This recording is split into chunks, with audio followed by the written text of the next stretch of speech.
Existe-t-il des pères modèles aujourd'hui au Congo? Exactement, au Congo, il y a vraiment des pères modèles, des pères vraiment qu'on peut prendre même leur style, leur manière de servir Dieu. Parler des pères qui ont commencé et qui ont failli après, ou bien des pères de ces personnalités-là religieuses qui ont commencé l'œuvre du Seigneur et ils sont restés pérennes, attachés dans la foi, qui n'ont pas franchi d'un seul iota. Ça veut dire que pour être un père, tu dois passer par toutes ces étapes-là. Des étapes où tu as traversé vraiment des moments bizarres, des moments durs avec Dieu et aussi avec le diable. Et c'est ce qui te rend fort. Et c'est en ce moment que lorsque un père devient vraiment père, c'est quelqu'un qui a traversé vraiment des choses très horribles dans son passé. Maintenant, il est arrivé dans une dimension où il a vaincu maintenant la chose en question et il nous donne maintenant certaines expériences pour éviter certaines choses avec le diable. Prenons plaisir.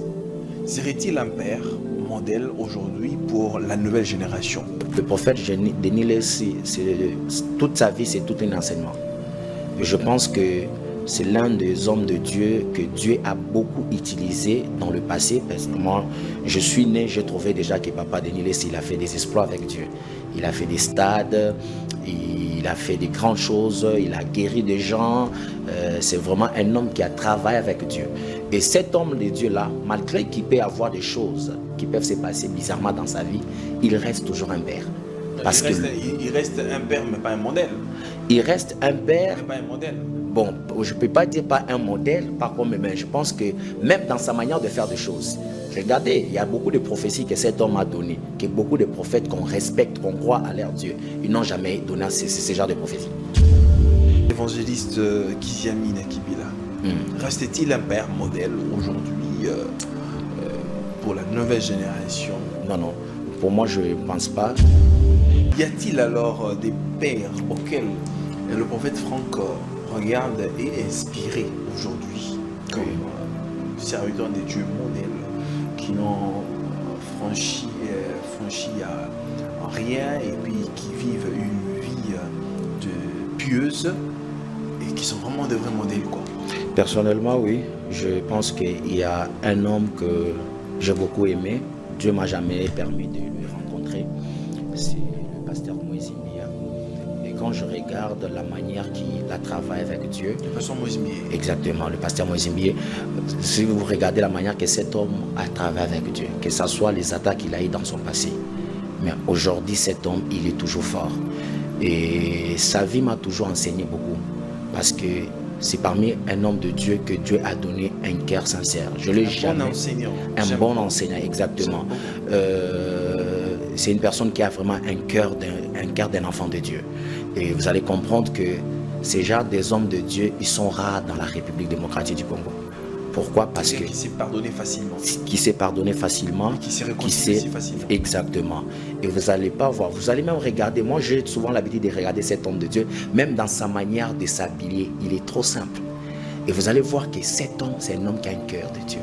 Un homme qui a la paix, peu importe le combat. Maintenant, ce genre des hommes de Dieu, même si on l'attaque, même si on le combat par des hommes, il est impossible que le diable puisse le mettre à terre parce que c'est Dieu qui l'a établi.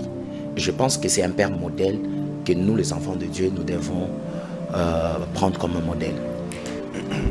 Hormis par rapport aux éléments dans son ministère, vous trouvez que son ministère est assez convaincant? Exactement. Je pense que... Puissant, vraiment. Moi, une des choses que j'ai beaucoup regardé, même la vie de cet homme de Dieu nous enseigne sa propre vie. Mais c'est Gilles, si vous regardez aujourd'hui, moi j'ai passé par ce qu'on appelle des critiques. J'ai été critiqué par beaucoup de choses dans ma vie et je connais ce qui se passe. Tu peux dormir comme ça et le matin tu apprends qu'on t'insulte à la télé. Tu dors le matin, tu apprends que non, il y a quelqu'un qui a fait l'émission sous ton nom. Cela veut dire que si on voit un homme de Dieu comme lui résister à ces histoires-là, vaincre tous ces combats-là, c'est vraiment un modèle. C'est vraiment un modèle à suivre et aussi... Quelqu'un qui peut vraiment, qui inspire et qui peut continuer à inspirer la nouvelle génération. La nouvelle génération. Et je pense que dans le temps qui viendra, Dieu fera des grandes choses encore plus que ça. Et moi-même, quand je priais vraiment pour lui, parce que j'ai demandé à Dieu que Dieu l'accorde, que 2026, que cet homme de Dieu se marie.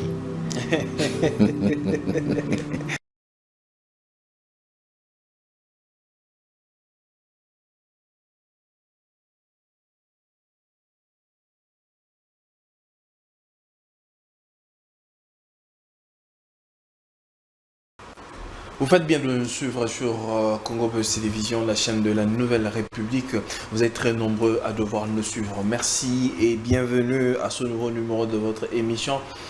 Vous tous qui nous suivez en République démocratique du Congo, sur toute l'étendue du territoire, même ceux qui sont coffrés, qui vivent des situations calamiteuses, que le Seigneur vous assiste.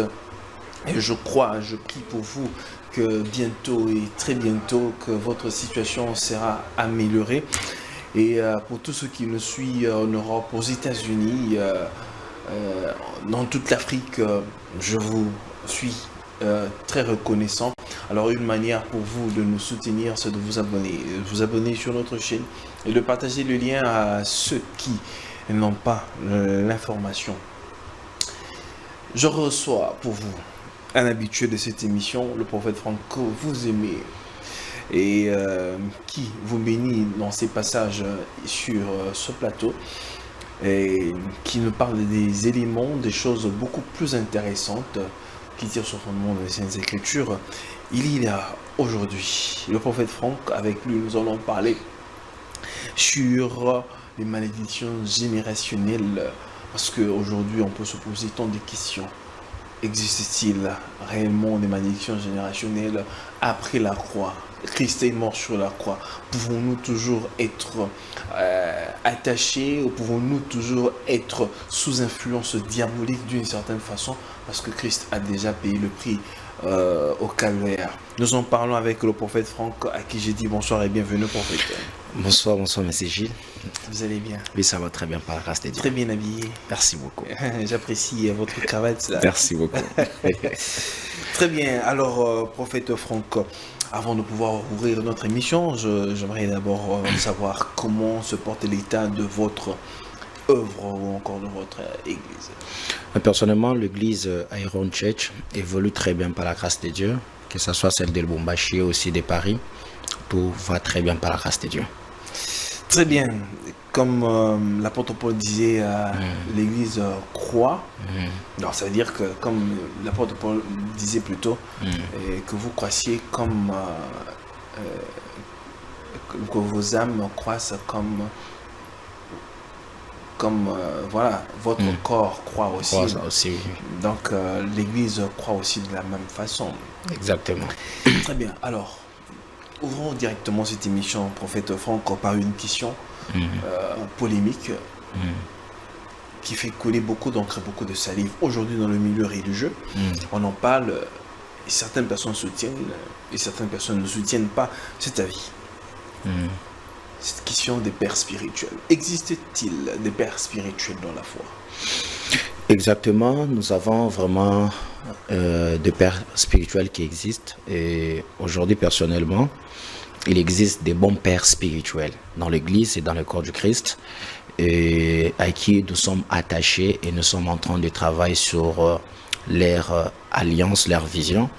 Et une des choses que nous devons aussi savoir, qu'il existe des bons pères spirituels, ou aussi, je peux dire aussi, il existe aussi des pères profiteurs, des grâces des fils. Attendez un peu, prophète. Vous parlez des pères. Exactement. La Bible stipule qu'il existerait des pères spirituels, ou bien c'est une affaire montée par l'Église ou même par la religion qui est les pères d'une certaine façon? Bon, si on amène ça dans la Bible personnellement, vous allez voir que dans la Bible, on a beaucoup plus considéré Dieu comme notre Père spirituel. Parce que la Bible dit même que n'appelait que Père Dieu. Dieu, exactement. Maintenant, par rapport à ce qui se passe aujourd'hui dans le corps du Christ, nous pouvons être des chrétiens qui viennent de croire. On a toujours besoin de quelqu'un qui peut nous orienter, qui peut aussi nous conduire. Cela veut dire que comme vous pouvez voir l'histoire de Moïse, Et Moïse était là, il avait un peuple qui lui suivait, il avait simplement besoin d'orienter ces peuples-là. Ça veut dire qu'avec le système de l'Église, nous avons des personnes qui nous ont quand même précédés dans les choses de Dieu, à qui nous pouvons toujours appeler Père. Ah, là, ça devient une affaire qui n'a pas de fondement biblique, mais Exactement. De forme par la sociologie, donc on les appelle comme ça, Exactement. les pères, Exactement. mais qui n'a rien à voir avec la parole de Dieu. La parole de Dieu, exactement. Alors pourquoi prendre? Parce que l'apôtre Paul dit n'ajoutez rien et ne retranchez rien. Quand on amène dans des choses spirituelles, je dirais, un élément qui n'a pas de fondement dans la Bible, n'estimez-vous pas que c'est rajouter quelque chose qui n'existe pas dans la parole de Dieu? Bon, je pense que l'apôtre Paul, il a été inspiré par l'Esprit de Dieu. Et je pense que même dans ces mêmes temps ici, il y a aussi des hommes de Dieu qui peuvent aussi être inspirés par l'Esprit de Dieu. Cela veut dire que nous ne pouvons pas simplement, c'est bien sûr la Bible, elle est importante, on doit connaître la parole de Dieu. Il y a aussi Dieu qui peut toujours aussi nous parler dans cette même génération, certaines choses que nous pouvons pratiquer dans l'Église. Si on peut ouvrir directement cet aspect-là des pères, existe-t-il des pères modèles aujourd'hui au Congo? Exactement, au Congo, il y a vraiment des pères modèles, des pères vraiment qu'on peut prendre même leur style, leur manière de servir Dieu. Il existe beaucoup de pères modèles, peut-être si on commence à citer, on pourra aller même au-delà, mais il existe beaucoup de pères modèles qui fait même la fierté de la vie chrétienne. Là, vous allez parler des pères qui ont commencé et qui ont failli après, ou bien des pères de ces personnalités-là religieuses qui ont commencé l'œuvre du Seigneur et sont restés pérennes, attachés dans la foi, qui n'ont pas franchi d'un seul iota. Bon, là, je parle de père au fait parce que, monsieur, je peux toutefois dire que l'œuvre de Dieu n'est pas facile. L'œuvre de Dieu, moi, j'ai souvent l'habitude de dire que nous sommes comme sur un champ de bataille. Cela veut dire qu'il y aura toujours des coups. Et un père, c'est vraiment quelqu'un qui peut avoir beaucoup de coups. Il y a certains coups qui peuvent le toucher, il peut tomber et puis encore, il peut se relever. Comme la Bible dit, mon serviteur tombera cette fois. Cela veut dire que un père, c'est un modèle. Un père peut aussi tomber et se relever. Parce que c'est quelqu'un qui est devant nous. Nous, on est juste derrière lui. Tous les combats de l'Église, les combats de certains pays, ça peut toutefois l'affecter. Cela veut dire que... Vous estimez que vous dites qu'un père, c'est un modèle. Exactement. C'est quelqu'un qui montre la voie. La voie, exactement. Quelqu'un qui inspire à d'autres la marche du Seigneur. J'ai tendance à dire que la personne la plus spirituelle dans l'Église, d'abord, c'est le pasteur. Exactement. Parce que c'est lui-là qui détient les âmes du Seigneur ou bien de ses brebis entre ses mains. Les âmes. Mais si, par exemple, vous dites qu'un père qui est un visionnaire, c'est lui qui montre la voie, peut, tomber, vivre d'une certaine façon, ça laisse un peu à désirer, prophète Franck. Bon, non. Monsieur Jules, nous sommes sur la terre. Et vous allez voir et prendre même l'exemple de beaucoup de pères qu'on connaît, que je chante même parmi leurs noms.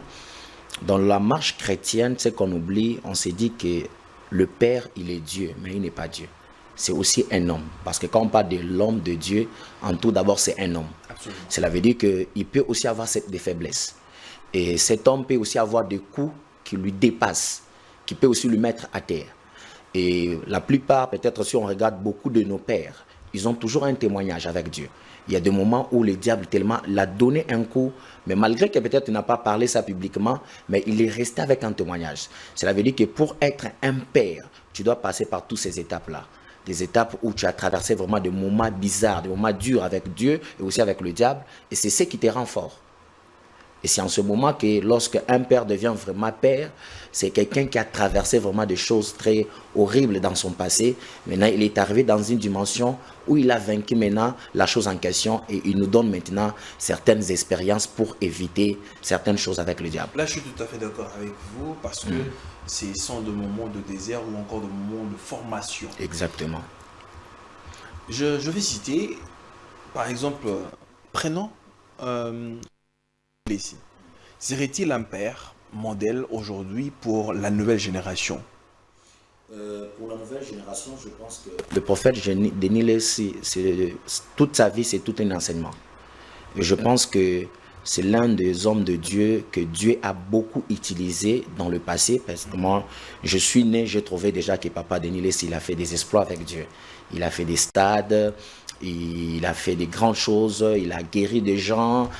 C'est vraiment un homme qui a travaillé avec Dieu. Et cet homme de Dieu-là, malgré qu'il peut avoir des choses qui peuvent se passer bizarrement dans sa vie, il reste toujours un père. Parce il reste un père, mais pas un modèle. Il reste un père. Mais pas un modèle. Bon, je ne peux pas dire pas un modèle, par contre, mais je pense que même dans sa manière de faire des choses, regardez, il y a beaucoup de prophéties que cet homme a données, que beaucoup de prophètes qu'on respecte, qu'on croit à leur Dieu, ils n'ont jamais donné ce genre de prophéties. Cela veut dire qu'il reste toujours un père, malgré ses erreurs. On ne peut pas toujours prendre le mauvais côté de cet homme, on doit aussi prendre le mauvais. Franck, vous allez être d'accord avec moi que la Bible dit que les dons et les appels sont sans repentir, sont sans repentance. Ça veut dire que vous pouvez avoir un don authentique des dieux, mais ne pas être vrai. Je ne pense pas, mais c'est... Bon, je peux dire, vous avez complètement raison, mais par rapport à cet homme, c'est quelqu'un que Dieu a appelé. Malgré qu'il s'est passé certaines choses dans sa vie, c'est quelqu'un qui porte la chose de Dieu.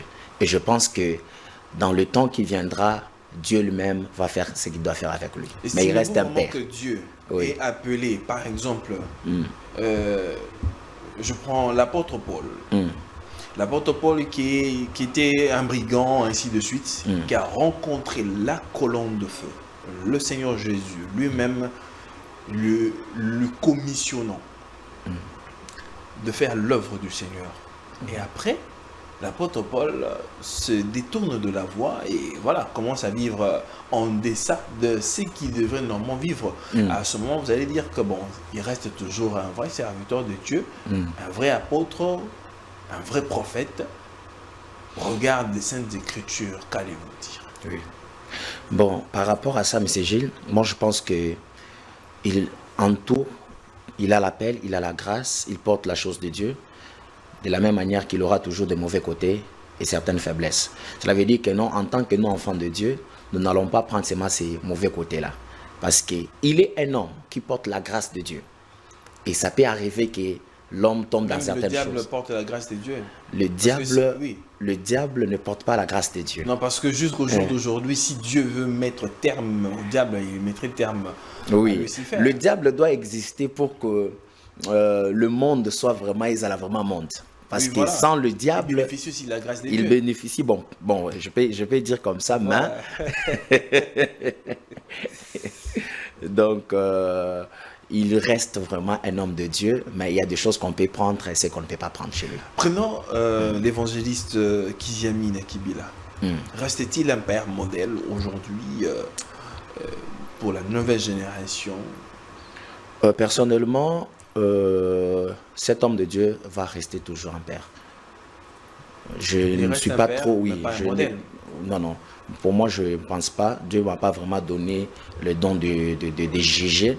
Et par rapport à ce que j'ai vu Dieu faire avec lui. Prophète Franck, c'est comme si vous êtes en train d'hésiter. Non. Il y a cette phrase qu'on dit souvent, ne jugez point. Ne jugez point pour que vous ne soyez pas jugés. Mais en réalité, ce n'est pas l'homme qui juge. Qui juge exactement. C'est la Bible, mais la parole de Dieu qui juge au moyen des Écritures. C'est-à-dire de brandir les Écritures et de le confronter à la vie de cet homme des dieux-là. Exactement. C'est comme la parole de Dieu aujourd'hui, le Urim Tumim, qui nous juge à nous. Nous brandissons juste les Écritures pour faire. Exactement. Exactement. Alors aujourd'hui, au regard de la parole de Dieu, l'évangéliste Kiziami Nakibila n'est pas un modèle. Il reste un père, mais pas un modèle pour la génération actuelle.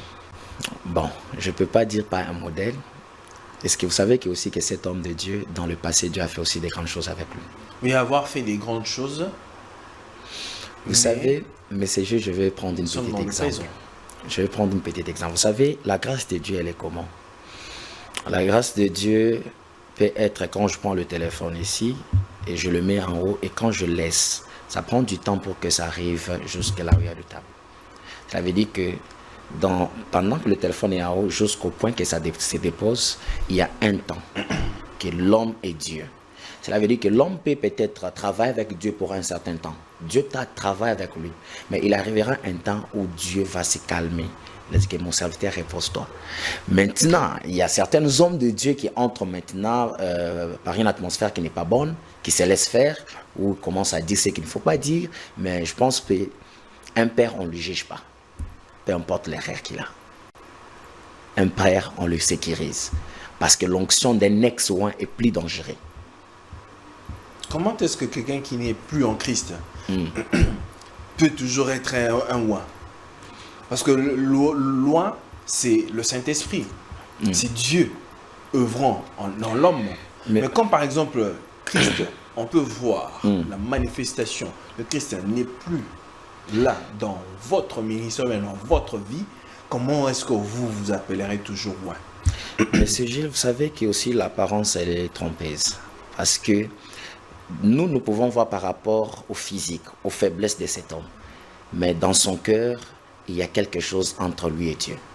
Et je pense que si Dieu a permis que cet homme soit comme il est, il a l'alliance avec lui. Vous savez que la Bible dit c'est de l'abondance du cœur que la bouche parle. Exactement. C'est-à-dire tout ce qui est manifesté à l'extérieur provient de l'intérieur. De l'intérieur. Tout ce que les hommes vivent à l'extérieur vient de l'intérieur. Exactement. Y a-t-il alors des pères auxquels le prophète Franck regarde et est inspiré aujourd'hui comme serviteurs des dieux modèles qui n'ont franchi à rien et puis qui vivent une vie pieuse et qui sont vraiment de vrais modèles, quoi? Personnellement, oui. Je pense qu'il y a un homme que j'ai beaucoup aimé. Dieu m'a jamais permis de lui rencontrer. C'est le pasteur Moïse Mbia.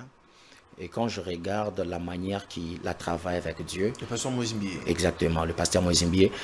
Si vous regardez la manière que cet homme a travaillé avec Dieu, que ce soit les attaques qu'il a eues dans son passé, mais aujourd'hui, cet homme, il est toujours fort. Et sa vie m'a toujours enseigné beaucoup. Parce que c'est parmi un homme de Dieu que Dieu a donné un cœur sincère. Je l'ai jamais. Bon enseignant. Un bon enseignant, exactement.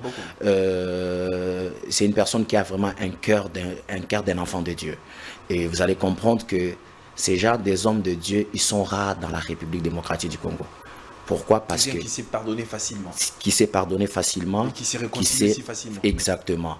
Et vous n'allez pas voir. Vous allez même regarder. Moi, j'ai souvent l'habitude de regarder cet homme de Dieu. Même dans sa manière de s'habiller, il est trop simple. Et vous allez voir que cet homme, c'est un homme qui a un cœur de Dieu. Un homme qui a la paix. Peu importe le combat. Mais dans ce genre des hommes de Dieu, même si on l'attaque, même si on le combat par des hommes, il est impossible que le diable puisse le mettre à terre parce que c'est Dieu qui l'a établi.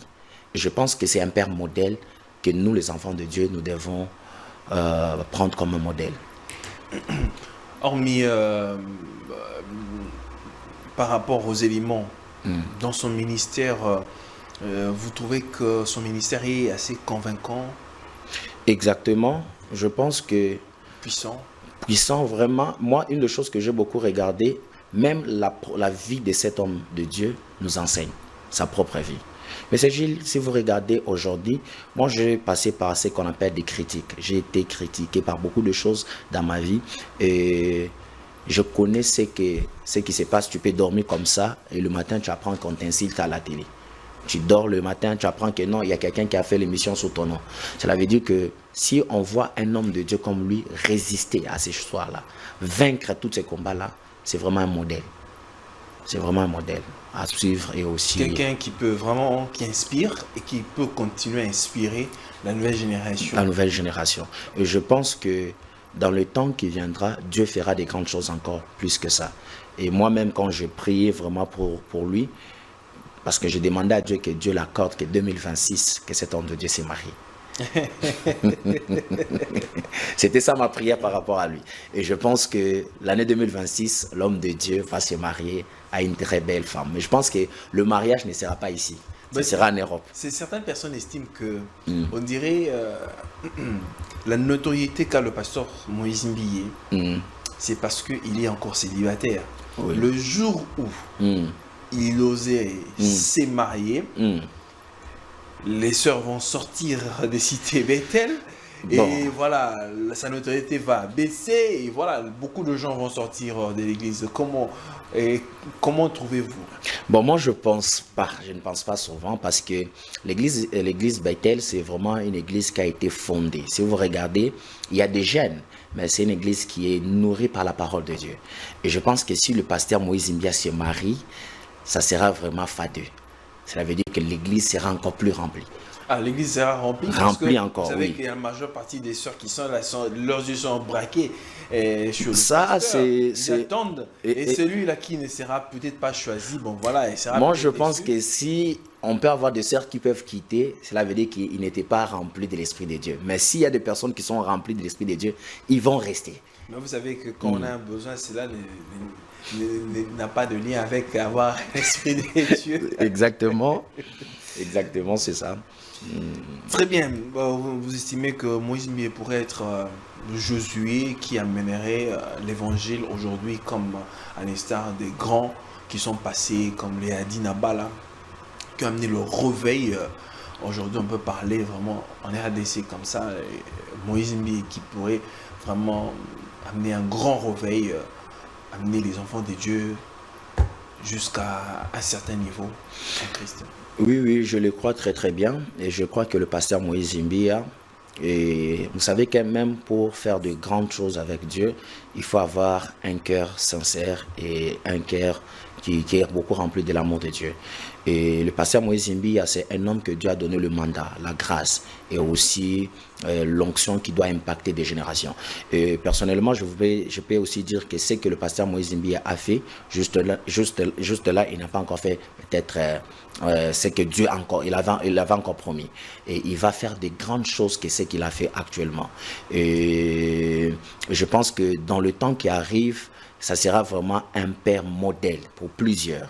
Malgré qu'il y a eu des choses dans le passé, le pasteur Moïse Mbia reste un père qu'on doit prendre comme un style vraiment. Un repère. Un repère vraiment. Très bien, merci beaucoup, prophète Franck. Alors, ouvrons cette émission parce que nous parlons d'une malédiction générationnelle. J'aimerais d'abord que vous puissiez nous définir c'est quoi une malédiction. Alors, la malédiction, c'est une parole où on souhaite du mal à quelqu'un. La malédiction. Et maintenant, ici, quand on parle de la malédiction générationnelle, elle est définie comme une parole, elle est définie comme une malédiction cachée dans le couloir du temps. Et c'est par là qu'on parle de la malédiction générationnelle. Une malédiction cachée dans le couloir du temps. Dans le couloir du temps. Exactement. Parce que quand vous dites que une malédiction cachée dans le couloir, du temps, oui. Vous, en tant que pasteur, prophète d'une grande communauté, à l'expérience que vous avez dans le Seigneur, avez-vous déjà remarqué dans la vie de vos brebis des situations répétitives, des situations pareilles, des malédictions générationnelles? Exactement. Pas simplement même vers mes brebis, c'est quelque chose qui a commencé même dans la Bible. Et vous allez comprendre que la fois dernière, je vous avais même parlé d'histoire de Judas. Judas qui a couché avec sa belle-fille. Et pendant que Judas couche avec sa belle-fille, et c'était prévu que le premier roi puisse venir de la tribu de Judas. Mais à cause de ce péché, le péché est allé détruire presque pour quelques générations. Et après quelques temps plus tard, pour que le roi puisse venir du roi de la tribu de Juda, le roi est venu de la tribu de Benjamin. Tout simplement parce qu'il y avait quelque chose, une porte qui était comme une malédiction qui affectait toute une génération. Et je pense que la malédiction générationnelle se manifeste aussi dans la vie de beaucoup des enfants de Dieu. Personnellement, nous sommes nés dans des familles où vous allez regarder que nos propres pères, il y a certaines familles où vous allez trouver l'abomination dans la famille, où les grand frère a couché avec sa sœur propre. Le petit frère a couché avec sa cousine. Ce sont ces éléments pareils qui portent une malédiction dans toute une famille. Et vous allez comprendre qu'à cause de ça, ça peut prendre même du temps. Quelqu'un peut même dire que non, ma vie évolue, mais dans le temps plus tard, vous allez comprendre que cette personne vit sous une malédiction générationnelle qui lui réclame même dans son avenir. C'est par là qu'on constate qu'aujourd'hui, la malédiction générationnelle nous concerne, nous tous, enfants de Dieu. Comment reconnaître qu'une personne personne, voilà, quelqu'un qui vit. Parce que vous venez de le dire tout à l'heure là, quelqu'un peut vivre, voilà, aisément sa vie, mais ne connaît pas. Peut-être qu'il est sous une certaine malédiction. Alors comment reconnaître qu'on est sous une malédiction générationnelle? Reconnaître dans sa vie par rapport à certains signes que telle chose montre je suis lié par une malédiction générationnelle. La première des choses, la malédiction générationnelle, c'est le premier des signes que vous allez constater dans la vie des enfants de Dieu. Vous allez voir des blocages, que ce soit des blocages dans le domaine du mariage, que ce soit le blocage dans le domaine financier. Pourquoi? Parce que la malédiction générationnelle, lorsque ça commence à affecter la vie d'un enfant de Dieu, vous allez voir que toute votre vie sera toujours une vie où vous forcez les choses, ou une vie où vous êtes en train de vous battre pour certaines choses que les gens ne se battent jamais. Vous pouvez voir une personne, moi personnellement, je suis allé à l'ambassade de l'Égypte pour prendre le visa, là où même on ne refuse jamais des visas des gens, mais toi quand tu pars, on te refuse le visa. Cela veut dire que vous allez voir qu'il y a une personne dans votre famille qui a déjà maudit le domaine peut-être de voyage. Cela veut dire que personne ne devait quitter dans la famille. Vous tous, vous devez mourir au Congo. Et vous allez constater par rapport aussi, c'est par rapport au blocage que les enfants de Dieu vivent dans leur vie plutôt. Parce que vous parlez des malédictions générationnelles, tout fait compte. Quelles sont les causes qui provoquent que l'on soit pris sous malédiction, bien qu'on soit sous la malédiction générationnelle? La première des choses, c'est le sang et aussi l'atmosphère. Pourquoi? Parce que vous allez constater que lorsque la malédiction générationnelle, ça peut peut-être commencer avec mon grand-père. Cela veut dire que mon grand-père, il a pris son temps de maudire la famille parce qu'il est dans les choses. Il a pris le temps de sacrifier la famille parce que il est dans les choses louches. Comment sacrifier ou bien comment maudire la famille? Je vais vous donner l'exemple, M. Gilles, comme moi dans ma famille en question.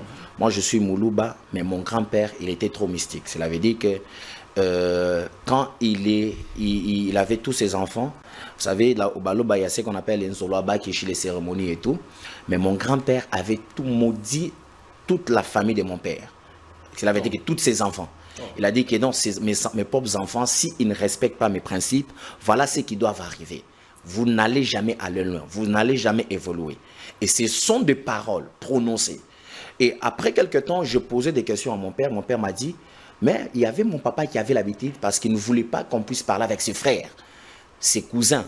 Il avait dit, lorsque mes enfants vont aller parler avec mes frères, voici ce qui va vous arriver.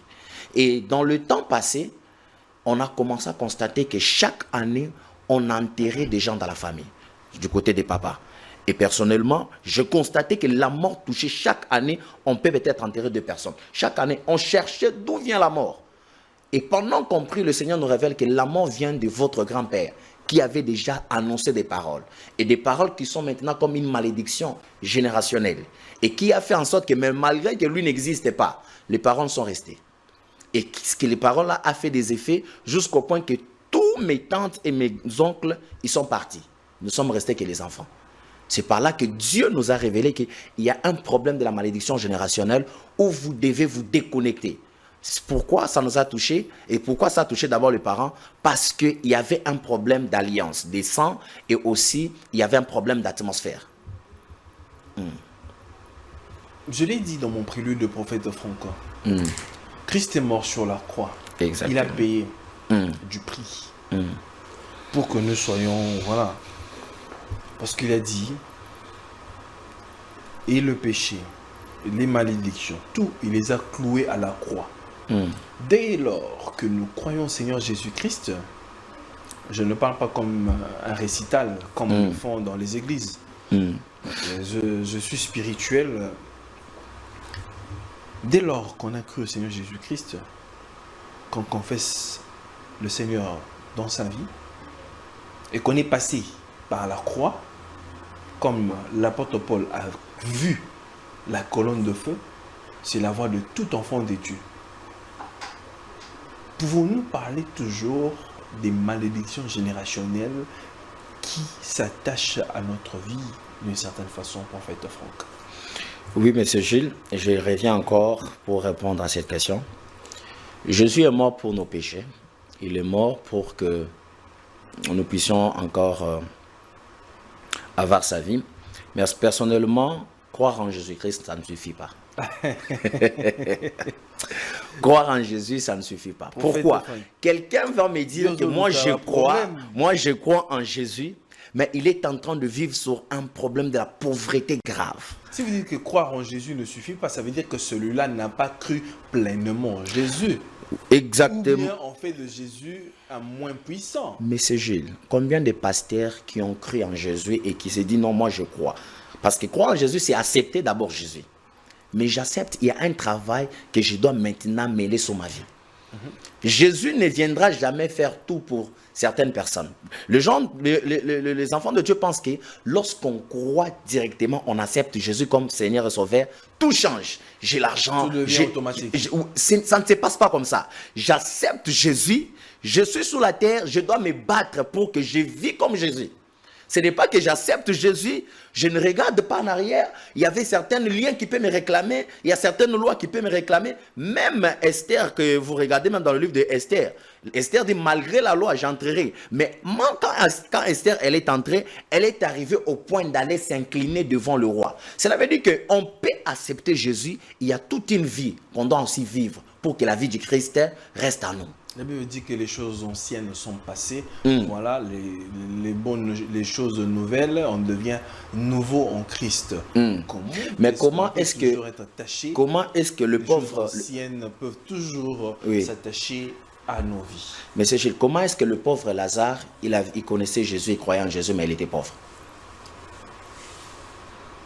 Voilà un peu. Cela veut dire que croire en Jésus, ça ne suffit pas.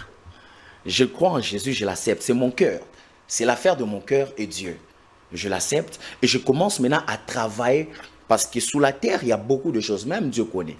Vous regardez que même dans l'historique biblique, vous allez voir qu'il y avait des anges qu'on les a envoyés sous la terre pour venir sauver l'humanité. Mais quand ils sont allés voir des femmes, ils sont tombés. Ils sont tombés. Il fallait que maintenant Jésus puisse, avant que Jésus puisse venir. Tout simplement que vivre sous la terre, ce n'est pas facile. Sous la terre, il y a beaucoup de réalités. J'accepte Jésus. Je dois maintenant vivre comme Jésus pour que la vie du Christ puisse être en moi. Ce n'est pas que j'accepte Jésus et que je suis en train de vivre sur certaines choses qui ne sont pas bonnes. Là, je n'ai pas encore accepté Jésus. Mais prophète Franck, croire au Seigneur Jésus-Christ ou accepter le Seigneur Jésus-Christ ne vous exonère pas de vivre une vie pleinement. Voilà, c'est comme vous vivez dans le paradis. Parce que vous donnez l'exemple de... Mais nous sommes sous la terre. Oui. Cela veut dire que, je vous avais parlé la fois dernière que lorsque Dieu a créé le ciel et la terre, il a donné la terre aux hommes. Dieu n'habite pas sur la terre, ou Jésus n'est pas sur la terre. Jésus est dans le ciel. Dieu a donné la demeure aux hommes. Il a donné la terre aux hommes. Cela veut dire que quand Dieu donnait la terre aux hommes, un homme sur la terre doit avoir la capacité de dominer et de prendre le pouvoir sur ce que Dieu a créé. Mais si on remarque maintenant que ce que Dieu a créé pour l'homme, c'est ce qui domine maintenant l'homme, il y a un problème. J'aime ce que vous dites. Si j'étais à l'église, j'allais dire avance prophète. Mais vous avez donné un exemple du père Lazare, du pauvre Lazare. Vous avez dit que le pauvre Lazare croit au Seigneur Jésus-Christ, mais il était pauvre. Oui. Bon, qu'est-ce qui fait qu'il est resté toujours pauvre, mais qui croyait au Seigneur Jésus-Christ? Ça veut dire quoi? Il était lié par des malédictions, par des liens familiaux ou comment? Le problème avec le pauvre Lazare, vous allez comprendre, si vous pouvez me permettre, de lire quelque chose. Si vous pouvez me permettre.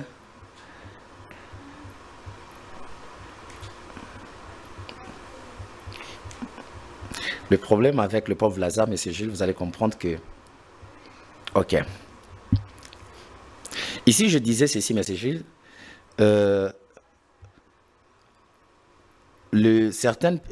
Ok, excuse. Lazare est allé au ciel. Mais sur la terre, il n'a pas vécu la gloire de Dieu. Tout simplement, par rapport à sa destinée sur terre, qu'un enfant de Dieu, il dépendait de ses pains et de manger et de sa table, pourquoi Lazare, qui est l'image du Christ, vit une vie qui n'a pas envie de suivre comme un enfant de Dieu? Tout simplement, Lazare, quand vous regardez l'histoire des pauvres Lazare, lui, c'était comme quelque chose que Dieu l'avait déjà prévu. Cela veut dire que c'est Dieu qui savait que cet homme, toute sa vie, doit rester comme ça. Il doit être un modèle. Cela veut dire que, comme la fois dernière, vous m'avez posé la question par rapport à Paul, qui avait un problème de santé. Cela veut dire que le pauvre Lazare, sa pauvreté ne venait pas par rapport aux esprits. Sa pauvreté ne venait pas par rapport aux liens. C'est un style que Dieu l'avait donné pour qu'on puisse savoir que même dans la pauvreté, on peut servir Dieu. Prophète Franck, question directe. Okay. Comment distinguer une malédiction spirituelle d'un traumatisme?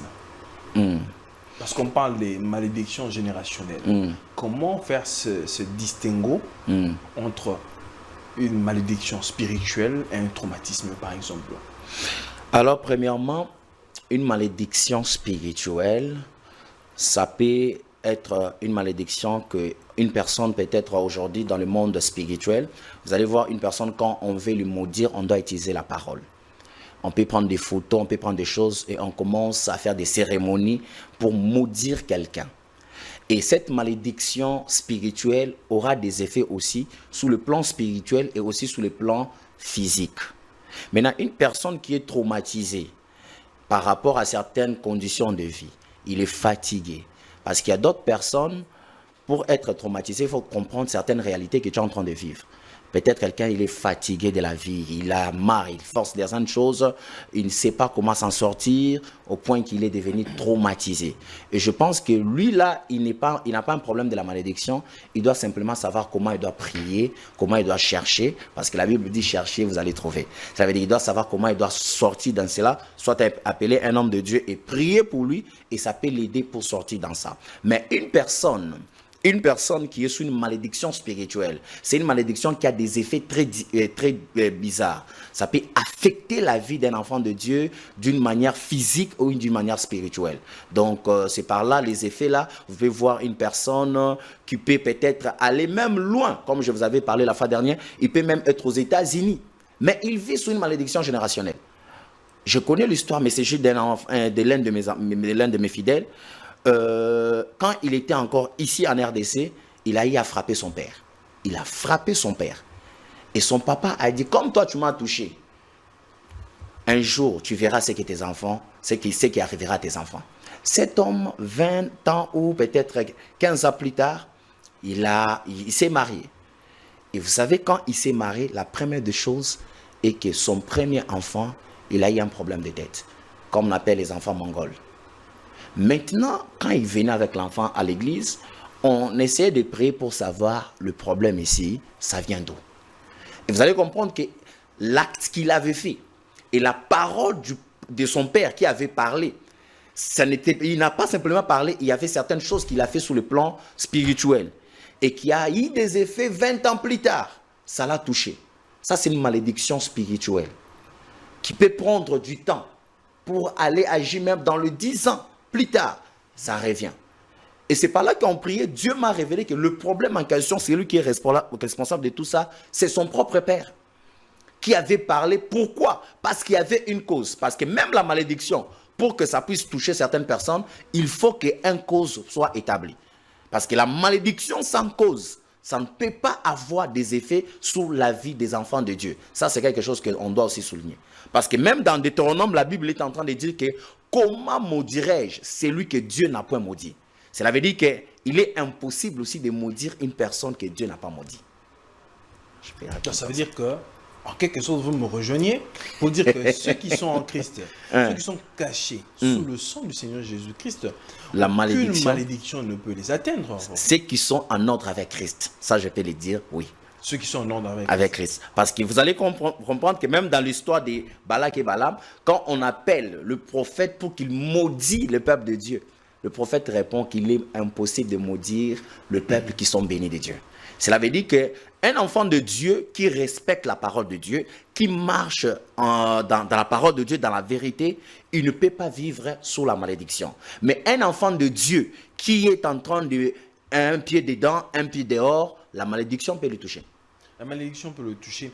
Alors, la malédiction générationnelle est-elle automatique ou elle dépend de la manière d'une personne, de vivre d'une personne à une autre?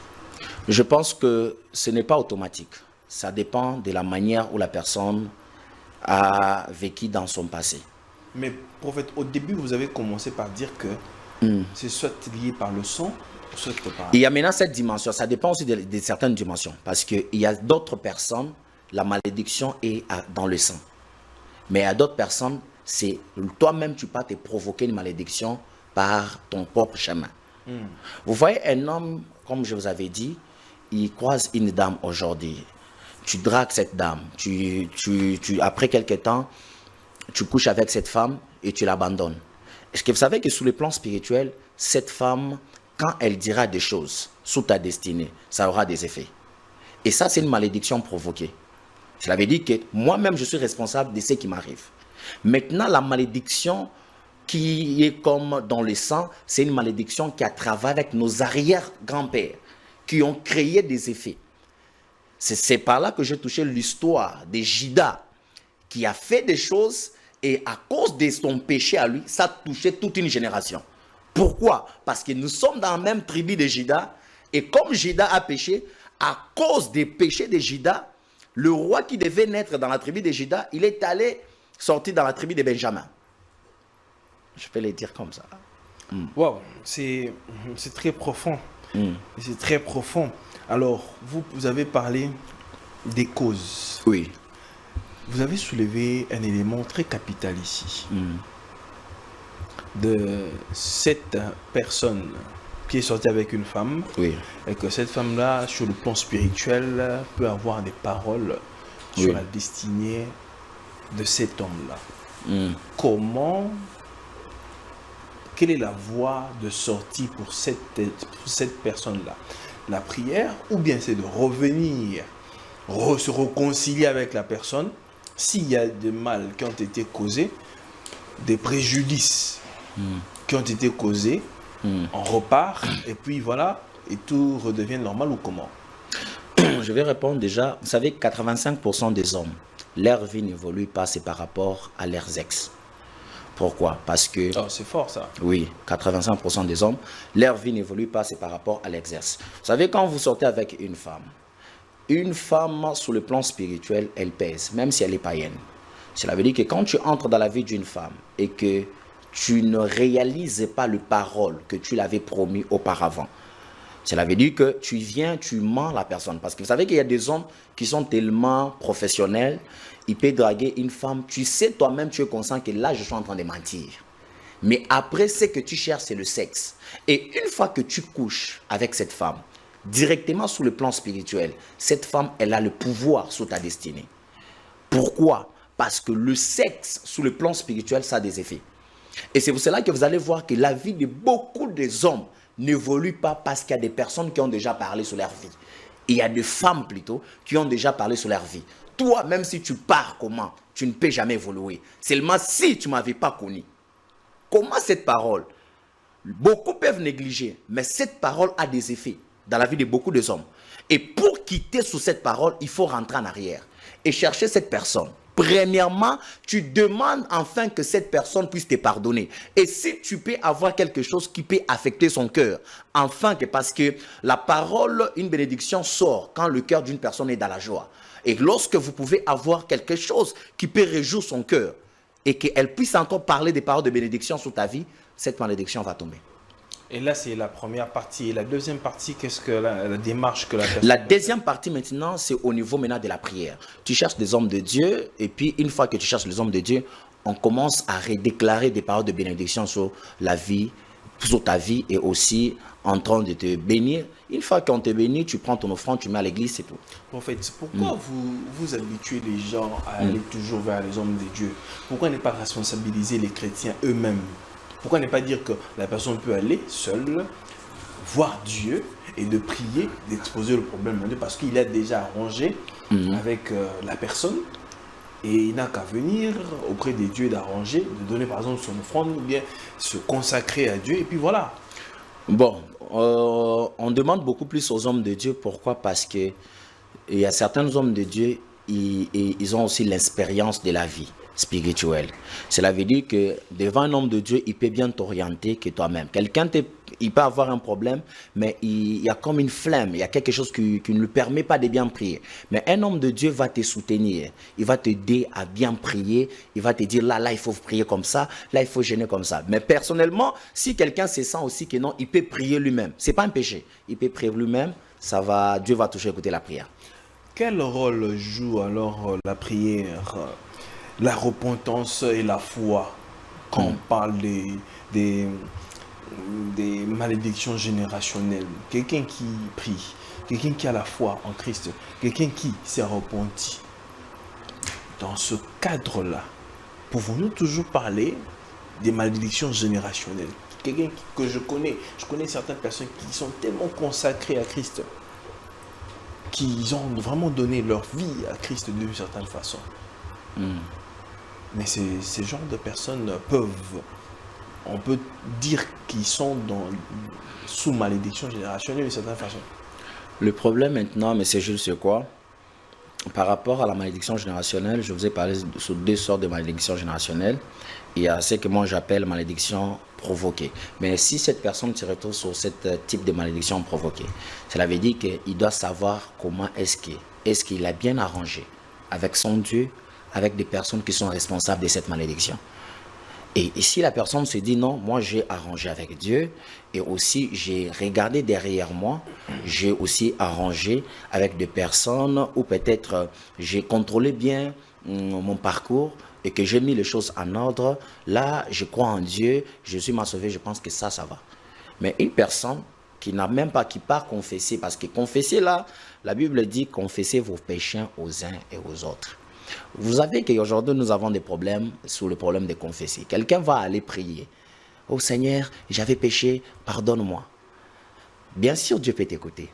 Mais une confession qui touche le cœur de Dieu, c'est voir quelqu'un qui était peut-être dans une vie qui n'était pas bon, passer devant beaucoup de gens et dire que moi que vous voyez ici, je viens confesser. J'étais dans le péché et j'ai fait ceci, j'ai fait cela et je vous demande pardon. Cette confession-là, ça touche le cœur de Dieu. Oh, il y a une écriture, il n'y a aucun endroit dans la Bible où il est écrit il faut aller à l'église. Maintenant, vous amenez la religion de Kakou Philippe. Vous partez à l'église, confesser devant vous savez pourquoi? Ce qui a détruit si aujourd'hui j'ai volé, demain je vais à l'église, je vais confesser. Demain j'ai volé, je rentre encore devant l'église. Mais vous savez, ce qui a fait aujourd'hui que beaucoup des enfants de Dieu ont peur de confesser dans les églises, c'est aussi par rapport au pasteur. Ah voilà. Vous voyez un peu? Heureusement, vous avez dit. Exactement. Parce que il n'a pas droit même de dire ça à sa femme. Quand quelqu'un vient, il dit, papa, moi j'ai tué quelqu'un. Je dois aller avec ce problème vers Dieu. Voilà, c'est ton enfant, il a fait ceci, il a fait ceci. Même si ma femme me demande, je n'ai pas droit de lui dire, parce que c'est la vie de quelqu'un. On dirait aujourd'hui qui est sous ma responsabilité. Les mamans pasteurs sont devenus des oui. Ministère, je ne sais pas, moi, ils partagent le ministère avec l'homme de Dieu, je ne sais pas. Oh là là. Maintenant, vous avez un pasteur qui est aussi, excusez-moi pour le terme, qui est bébé spirituel et qu'on vient, on confesse sur lui. Hey, vous savez, ses frères ici, il est tombé avec 10 sœurs dans cette église et ça crée un problème dans l'église. Et c'est ce qui fait que les enfants de Dieu ont maintenant peur. Quand ils ont des problèmes, ils préfèrent aller même devant Dieu. Seigneur, pardonne-moi et tout. Mais il y a certains péchés pour que tu te sens vraiment libre. C'est quand tu le confesses comme ça et puis ça te libère. Là, ça dépend aussi de la conduite. Exactement. Ça dépend aussi de la conduite du Saint-Esprit ou de Dieu qui va te donner... c'est un peu ça. La conduite de Dieu de vous donner pour sortir dans ça, exactement. De cette situation-là. Exactement. Alors, parce que nous sommes en train de chuter tout doucement, prophète Franck, ça fait... Le chrétien peut-il craindre les malédictions générationnelles, mais tout en étant en Christ, ou bien, connaissant, on a quand même une marge de manœuvre, une voie de sortie?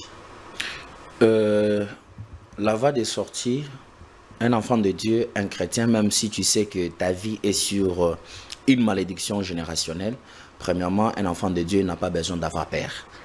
La première des choses, c'est prendre l'autorité sur cette malédiction, savoir c'est quel domaine de ta vie qui n'évolue pas, quel domaine de ta vie qui est beaucoup plus combattu, quel domaine de ta vie qui est beaucoup plus compliqué. Parce qu'il y a d'autres personnes, leur malédiction affecte même la stérilité, c'est le mariage, c'est peut-être le domaine du travail, c'est beaucoup de choses où quelqu'un est en train de vivre, mais elle n'arrive pas à comprendre. Mais si elle regarde en arrière, c'est la même chose que même sa mère avait vécu, son grand-père avait vécu, sa tante avait vécu. Elle aussi, elle se retrouve sur cette même loi, elle est en train de vivre sur cela. Maintenant, la chose à faire, c'est de prier. Et la prière, ou quelqu'un qui prie et qui bâtit aussi des offrandes dans son église, hein, des autels dans son église, et qui cherche aussi un oint qui peut reparler de paroles de bénédiction sur sa destinée. Moi, je pense que ça, c'est une voie de sortie. Parce que moi, j'étais aussi sur cette malédiction. Le Seigneur m'a délivré.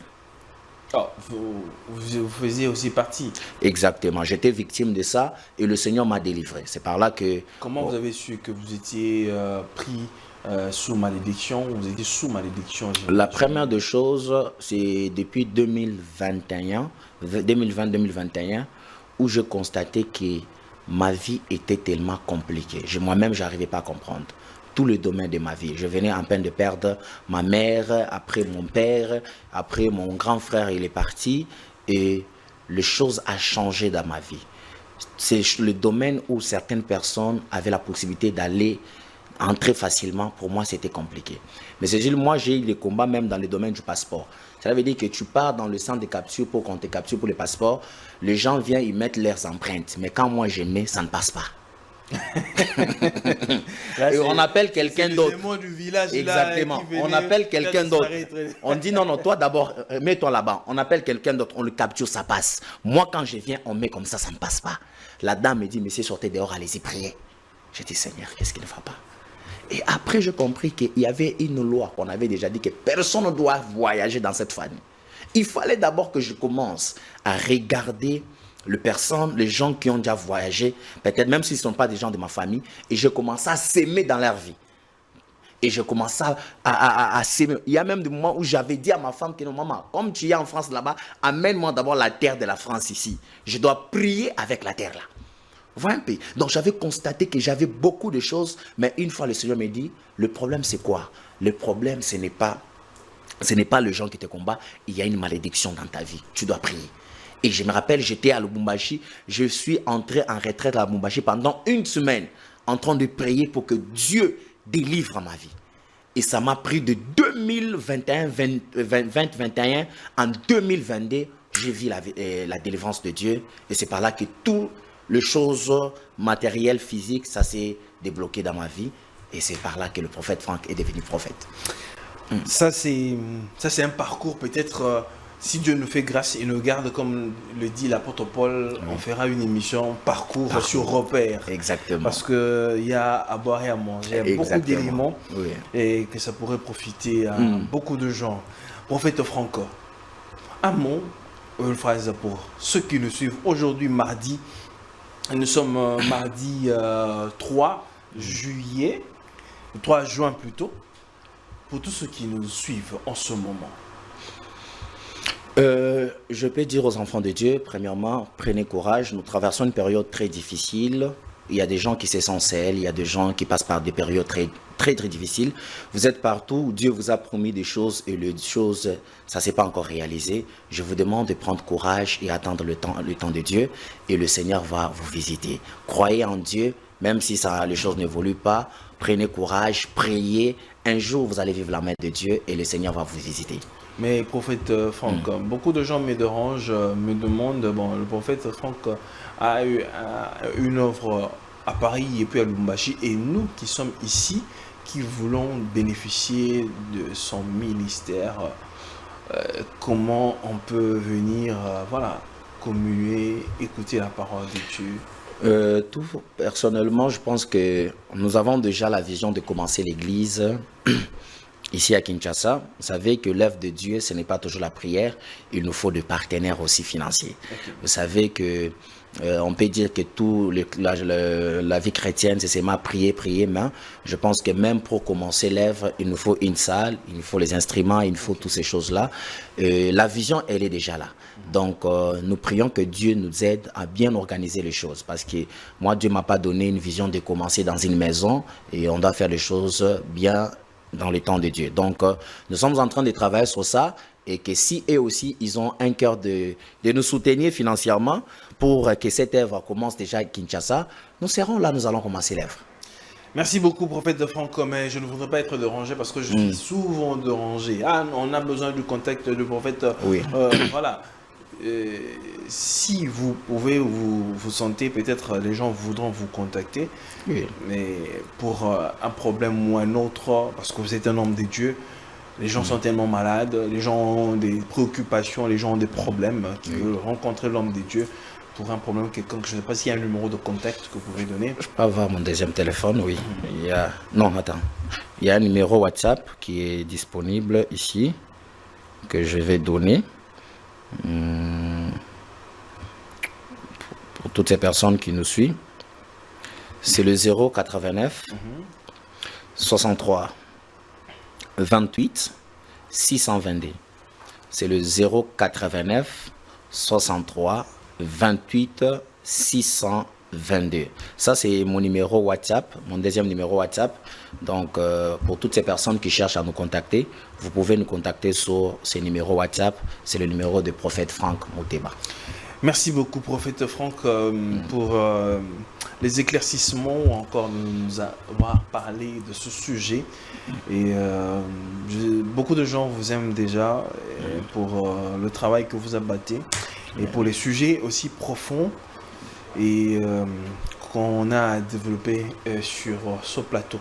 Je sais que c'est chez vous. Exactement. Et à tout moment que vous vous sentez et que vous sentez conduit par le Seigneur, il faut apporter un message, apporter la parole de Dieu aux enfants de Dieu.